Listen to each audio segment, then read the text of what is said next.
She was already yelling when I stepped out of the house, her phone in one hand and a bolt cutter in the other. The lock from my Jeep dangled from her fingers like some trophy. "This vehicle violates our HOA rules," she shouted, even though the sun wasn't even up yet and there was no HOA in our street. I watched her pull open the back of my Jeep, digging through the bags like she owned the place. She froze when she saw the heavy black cases inside, but instead of stepping back, she smirked. "These look illegal. I'm calling the police on you." I didn't say a word. I just stared at the open trunk where she had left a deep scratch on the edge. My neighbor across the street peeked through his blinds, whispering something like, "Not again." Karen kept talking louder now like she had an audience. "This is my community," she said, poking my chest with her phone. "People like you don't get to bring dangerous things here. I'll have you removed today." What she didn't know, what she couldn't even imagine, was that the cases she was digging through weren't camping bags or tools or anything close. One case was coded, one had a tracker, and all of them belonged to the same federal unit I worked with. Off-duty. She grabbed a sealed envelope, marked in red, and held it up like she just found proof of a crime. "See this? I bet the cops will love it." Something inside me went cold. Not angry and just done. She had crossed into federal property without knowing it.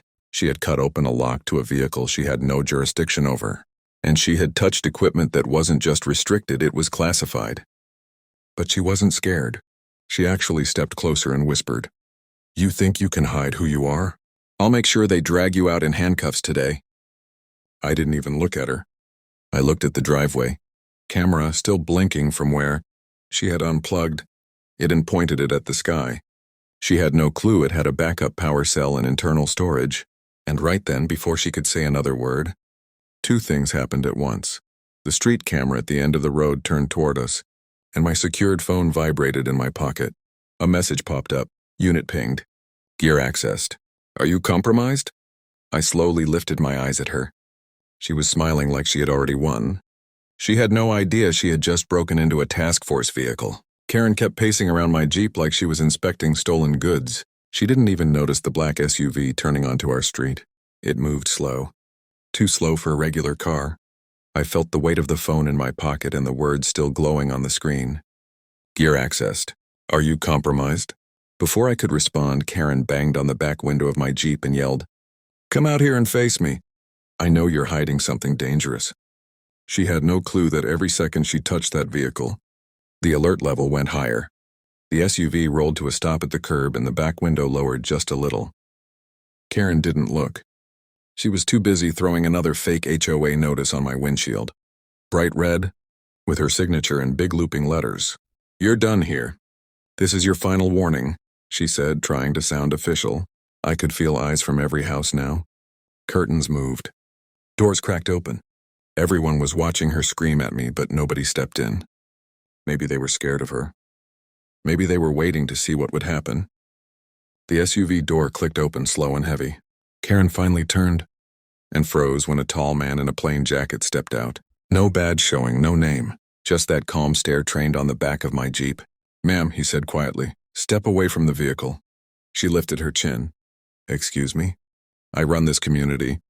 This man is storing something dangerous and I'm filing a formal." He took one long step toward her. "Ma'am, that vehicle is federal property, and you've already tampered with restricted gear." Her smile cracked. No, this is just some guy with a truck. He's lying. He's not federal." The man didn't even look at her. He looked at me. "You didn't report access. Why?" Karen spun toward me like she had caught me in a lie. "See, he doesn't even know you." "Fake. All of this is fake." I finally spoke. I didn't report because she moved too fast. I came out and she already had the lock cut. The man nodded once, then looked at Karen again. "Ma'am, do you understand you may have touched classified equipment?" She opened her mouth, but nothing came out.